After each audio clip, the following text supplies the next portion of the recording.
دوستو سیزن 3 کی episode number 25 کے آغاز میں اورال امیر سالدین کوپیک سے ملنے جاتا ہے۔ اورال کوپیک کے ہاتھ پر بوسہ لینے لگتا ہے تو کوپیک غصے سے اپنا ہاتھ پیچھے ہٹا لیتا ہے۔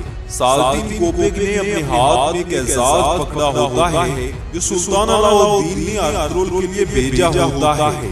تب کوپیک غصے سے اورال کو کہتا ہے کہ یہ ارطغرل کی طاقت کی تصدیق ہے جو ارد گرد کے قبائل میں اعلان کی جائے گی، اور جبکہ میں سالدین کوپیک اس دن کا انتظار کر رہا ہوں کہ کب میں ارطغرل کی موت کی تصدیق کروں گا، لیکن آج میں مجبوراً سلطان کی طاقت کی تصدیق اپنے ہاتھوں سے ارطغرل کو سپرد کروں گا، لیکن تم بے تکے اور بچکانہ کھیل میں مشغول ہو۔ اس پر اورال کچھ بولنے لگتا ہے تو سالدین کوپیک اسے غصے سے خاموش کرواتا ہے اور کہتا ہے کہ اپنی بکواس بند کرو، اور کہتا ہے کہ نہ ہی سیمون یہ کام پورا کر سکا اور نہ ہی یہ کام تم پورا کر سکتے ہو۔ ارطغرل تمہیں شکست دے کر بلند پرواز کر گیا، اتنے شرم کی بات ہے۔ پھر اورال کہتا ہے کہ حالی بازار کو فتح کرنے کے بعد ارطغرل آپے سے باہر ہو گیا ہے۔ اس نے سلطان علاؤالدین کے علم میں لائے بغیر سرداروں کا جرگہ بلایا ہے۔ اگر ہم جرگہ کو منتشر کر سکتے ہیں تو ارطغرل جن اونچائیوں پر چڑھا ہے وہاں سے منہ کے بل گرے گا۔ یہ سن کر کوپیک کہتا ہے کہ بہت اعلیٰ، بہت اچھے، اورال صاحب آخرکار تمہارے منہ سے کوئی اچھی خبر سننے کو ملی، ہم ارطغرل کی ضمانت جرگے میں پہنچائیں گے۔ پھر کوپیک اورال سے کہتا ہے کہ اب تم جرگے میں جاؤ، کسی کو میری آمد کا پتہ نہیں چلنا چاہیے۔ اس کے بعد اورال وہاں سے چلا جاتا ہے۔ دوسری جانب قلیلوں کے کارخانے میں حلیمہ سلطان مسلسل اصلحان کو غصے سے دیکھ رہی ہوتی ہے۔ یہ دیکھ کر اصلحان خاتون حلیمہ سلطان کے پاس جاتی ہے تو وہاں سے حلیمہ سلطان جانے ہی لگتی ہے تو اصلحان حلیمہ سلطان کے بازو سے پکڑ کر کہتی ہے کہ بہت ہو گیا۔ اس پر حلیمہ سلطان کہتی ہے کہ پیچھے کرو اپنا ہاتھ۔ پھر اصلحان خاتون کہتی ہے کہ اگر ہم نے کچھ غلط کیا ہے تو ہمیں بتاؤ تاکہ ہمیں پتہ چلے اور ہمیں معلوم ہے کہ معذرت کیسے کی جاتی ہے۔ اس پر حلیمہ سلطان کہتی ہے کہ ایک معافی کی طلبگار عورت کو شرم اور حیا دکھانا چاہیے۔ یہ سن کر اصلحان خاتون بہت غصے سے کہتی ہے کہ تم نے مجھے بے حیا عورت کیسے کہا، مجھ سے معافی مانگو۔ پھر حلیمہ سلطان کہتی ہے کہ میں صرف یہ کہوں گی کہ تم مجھ سے اور میرے شوہر سے دور رہو۔ میں جانتی ہوں تمہارے بابا کے کیا ارادے ہیں اور پتہ نہیں تم کس طرح کی عورت ہو۔ یہ سن کر اصلحان خاتون غصے سے چلاتے ہوئے کہتی ہے کہ بتاؤ میں کس قسم کی عورت ہوں۔ حلیمہ سلطان کہتی ہے کہ ایک بے ایمان عورت، ایک سانپ کی طرح تم میرے قبیلے میں آئی اور مجھے سب پتہ ہے۔ یہ سن کر اصلحان خاتون حلیمہ سلطان پر ہاتھ اٹھاتی ہیں، لیکن حلیمہ سلطان ان کا ہاتھ پکڑ کر اپنا خنجر اصلحان کی گردن پر رکھ لیتی ہیں اور کہتی ہیں کہ اگر تم نے مجھ پر ہاتھ اٹھایا تو میں تمہارا گلا کاٹ دوں گی۔ گلبانو حلیمہ سلطان سے کہتی ہے کہ ایسا مت کریں۔ پھر حلیمہ سلطان اپنا خنجر ہٹا لیتی ہے۔ اس کے بعد اصلحان خاتون وہاں سے جاتے ہوئے کہتی ہے کہ یہ دنیا تم پر تنگ ہو جائے گی، میں تمہیں نہیں چھوڑوں گی۔ دوسری جانب حلی بازار کے سرائے میں ارطغرل کے جرگے میں تمام ترک قبائل کے سردار موجود ہوتے ہیں۔ ارطغرل سرداروں کی آمد پر سب کا شکریہ ادا کرتا ہے۔ پھر ارطغرل اللہ تعالیٰ کے ببرکت ناموں سے جرگے کا آغاز کرتا ہے اور کہتا ہے کہ ہم اس جرگے میں اتحادی بننے کے لیے اکٹھے ہوئے ہیں۔ ہمارے لیے وقت آ گیا ہے کہ ان زمینوں پر ہم اتحاد سے مضبوط اور اکٹھے ہوں۔ پھر اورال ایک موجود سردار کو اشارہ کرتا ہے تو وہ سردار ارطغرل سے کہتا ہے کہ آپ اتحاد کا بتا رہے ہیں لیکن میں نے یہاں سردار جاندار کو نہیں دیکھا۔ یہ سن کر ارطغرل خاموش ہو جاتا ہے۔ پھر اورال کہتا ہے کہ ہمارے قبیلے میں ایک اہم مسئلے کی وجہ سے سردار جاندار جرگہ میں شرکت نہیں کر سکے، لیکن آپ سرداروں کے احترام کی خاطر انہوں نے اپنے دونوں بیٹے بھیج دیے ہیں۔ وہاں موجود ایک اور سردار کہتا ہے کہ اس جرگہ میں اکٹھا ہونے سے اہم اور کیا ہو سکتا ہے۔ ارطغرل کے آپ سردار جاندار کے درمیان کوئی اختلاف ہے؟ اس پر وہاں موجود ایک اور سردار کہتا ہے کہ انشاءاللہ ہمارے دونوں قبیلوں کے سرداروں کے درمیان کوئی اختلاف نہیں ہوگا۔